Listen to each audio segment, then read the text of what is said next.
Live from Fargo and serving you on TV, online, and on the go. This is Valley News Live at 5. An internet sting by undercover agents lands 8 men in jail for trying to buy sex. Thank you for joining us tonight. Stephanie is off. Authorities are cracking down. Last year, there were 0 prostitution arrests in Grand Forks County, and now 8 men are behind bars after just 1 sting. Their names and pictures are right there on your screen. Police received 30 responses after placing an ad on the internet site Backpage.com. The men you see here met a female undercover officer at a local hotel and were taken into custody.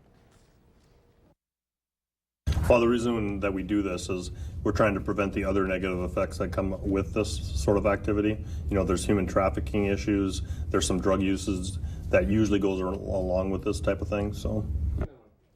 All 8 were charged with hiring an individual to engage in sexual activity. It could land them in jail for 30 days or a $1,500 fine. An unusual incident that someone tried desperately to cover up. A man is now facing child pornography charges after searching for images at the Fargo Public Library. James Fay was caught looking at pictures on the internet of children potty training. When police tried to approach him at the library, Fay knocked the computer over. He later admitted he likes watching videos of young children potty training. His internet search history and a flash drive with more than 200 photos further confirmed the child pornography charges he now faces. We're heading into the weekend on a slightly warmer note, but we're noticing a few flakes as we prepare to head out tonight. Let's check in with Hutch for a look at the forecast. Hutch? Well, and as luck would have it, Andrea, those flakes are a result of colder air returning into the valley, so a brief warm-up, to say the least. Temperature of 16 now in Fargo, feels like 2, with winds from the north at 13 miles per hour. And as we take a gander across the region, we have temperatures that are on the chilly side as well in Fergus Falls, where we have 23 degrees. Gusts are to 21, making it feel like it's below 0. Same temperature in Jamestown this hour. Radar showing a few flurries moving into the FM area. Nothing significant here, but be aware a few flakes might fly into your face this evening. Heavier snow moving into the Carrington area, northern Stutsman County, where you actually may see a little light accumulation, generally under ½ of an inch for most locations. The big thing overnight, Andrea, again, the wind chill advisory. We're going to have temperatures dipping down into the teens tonight and then single digits by the time we get to 10 o'clock. And after that, the cold takes hold in a big way. Looks like a chilly Valentine's Day. More snow for your weekend outlook. I'll have the latest in your hour-by-hour forecast in just a few moments. So you're saying if you're wearing a dress tomorrow night, have your sweetie drop you off at the door. Just stay close. Thanks. That'll be easy on Valentine's Day. Right. All right, and you can stay up to date on our changing weather from your smartphone or tablet. You can also get all the latest road and weather conditions on our Storm Team app. Just search VNL Weather in the App Store. The idea of holding a sidewalk sale in the middle of winter came about after a successful summer sidewalk sale. And now, 21 years later, John and Rick Stern of Strauss Clothing are back at it again. And today, they're getting ready for another one in more ways than one. Not only are they getting the sale items ready, but they're no doubt getting their woolies out. The weather tomorrow looks like it's going to provide them and us with plenty to talk about. Rick and I will be out here. We don't subject our employees to it. It'd be cruel and unusual punishment.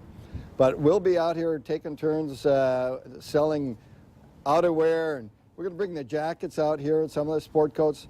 By the way, you can use our inside dressing rooms. This year we decided it was too cold to be changing clothes out here.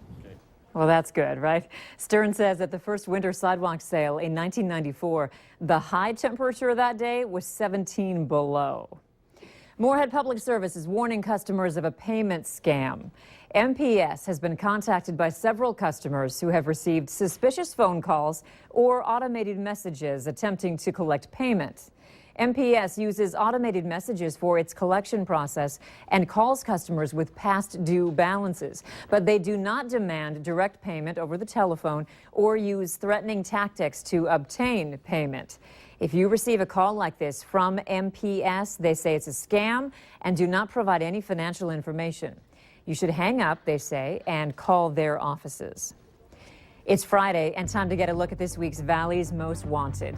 Police say Christopher Lennick is wanted for theft of property. Lennick is about 5'6", 170 pounds. We have his picture right there on your screen.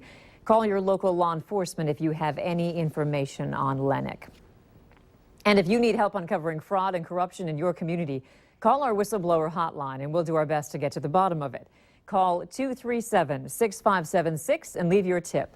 A member of our investigative team will get on the case and go to work to expose the truth. After years of debate, the University of North Dakota could finally have a new nickname by May. UND President Robert Kelly tells us he's hopeful the process can be wrapped up by the end of this semester. Valley News Team's Neil Carlson has more on how all this will work. Well, my task here this morning is really relatively straightforward. A huge thank you. This was the last meeting of a task force that set up the process to choose a new nickname. Now a new task force will be formed to make the final choice. It will work like this. Everyone will be allowed to suggest nicknames. The committee will narrow the list to 30. There will be more public input, and the list will be narrowed down to 3 nicknames. Then the committee, along with President Kelly, will choose UND's new nickname. I would like to maybe weed this down to 3 and then work with the committee personally to see which of those 3 in that final collective judgment would be best for the university. And Kelly doesn't want to have this process drag on any longer than needed. My hope is that this group will be able to work very quickly.